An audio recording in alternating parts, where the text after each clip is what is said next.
Hi guys and welcome back to our channel. My name is Janine. I'm Nali. Ayan, so for today's vlog ay papanoorin natin ang naging performance ni CJ Opiaza sa The Voice of MGI 2024. The Voice of MGI. Yes, may ganun sila. And fortunately, nakapasok din siya sa top 15. As you may have seen already sa page ng MGI, Miss Grand International, and we're so happy na parang ano kasi siya talagang palaban and game and sumasabay. But anyhow, panoorin muna natin. Sige, bago tayo mag-comment. Yes. Oo, kasi it's very exciting. Next ni Mabuhay Philippines!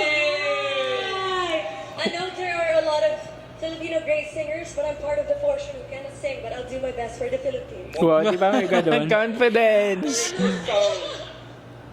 May disclaimer. Gusto ko yung ini-enjoy niya yung part na yan. And even every moment sa MGI. Oh, di ba? Fly me to the moon and let me play. Magsalita ka kasi Fly Beat to the Moon yan. May ano yan, copyright. Charot. ang ganda niya.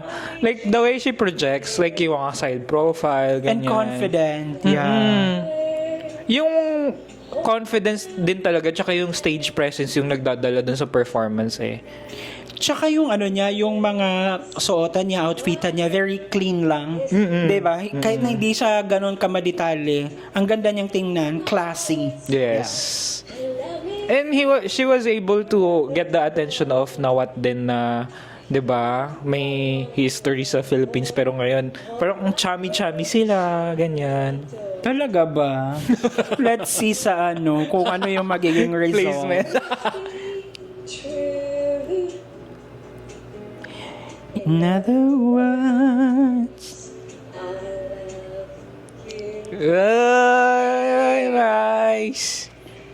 Okay, most of Filipino people can sing very clearly. Yes. Yes. I hope I'm not a disappointment to the Philippines. Okay, perfect, not disappoint, believe me.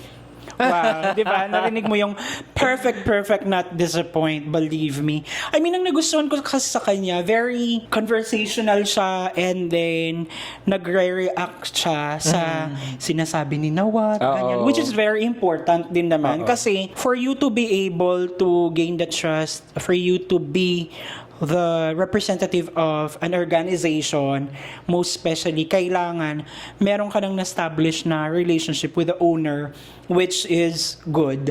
Parang ganun. Kasi, how would you, di ba? Oo. Ay, importante yun. Kasi, syempre, yun yung kinikerry mong brand, yung mga magiging katrabaho mo, ganyan. So, dapat, early pa lang, the very beginning pa lang, meron ka ng good relationship with them. Tsaka, magaling talaga siya kasing rumapor. Actually, ang nagustuhan ko rin sa kanya is that personality niya is personality ni Roberta Tamondong. And then yung kanyang datingan ay parang Samantha Bernardo na gano'n. So sana ay sa pinaghalong kineso na yon ay, di ba, maiuwi niya yung corona. Deserve niya. And deserve niya ng support. Yeah, ginagawa niya yung best niya, di ba? Di ba? At least hindi niya, kumbaga hindi niya binibigyan ng half-baked, ganyan. So, binibigay niya pa rin yung tawag dito, full 100% or 200% Best niya. Yes. And I would like to stress yung level of difficulty nung, alam mo yung, kailangan mong maging demure and respectable as well as showing your personality. Kasi if you show your personality too much, magiging magasda, magiging parang you're messy, ganyan, nagkakalat ka. Pero if you're too demure and respectable naman, you're too stiff. Ganyan, and mahirap kang kausapin. So, a right balance yung kailangan para mahirap yun, di ba? Mahirap yun. Ako, ang gusto kong sa kanya, ang gusto kong i-commend was yung kanyang composure, na maintain niya yung kanyang composure and yung kanyang focus, even though alam niya yung history in the past na parang hindi siya nagpapa-apekto doon. Kasi ever since naman, kahit nung sumali siya sa Binibining Pilipinas, I think MGI talaga yung gusto niyang salihan. And she's very proud to represent the Philippines, and we're so happy na nandun na siya. And yeah, we wish her all the best. Thank you so much at sinamahan niyo naman kami sa nagdaang video. If you like this video, don't forget to give it a thumbs up. If bago kayo sa ating channel, don't forget to subscribe and hit that notification bell para updated kayo sa ating mga next uploads. Ayan guys, thank you so much for watching our videos. We have a lot of videos done and we have a lot of videos coming, so keep watching us. See you in the next video. Bye!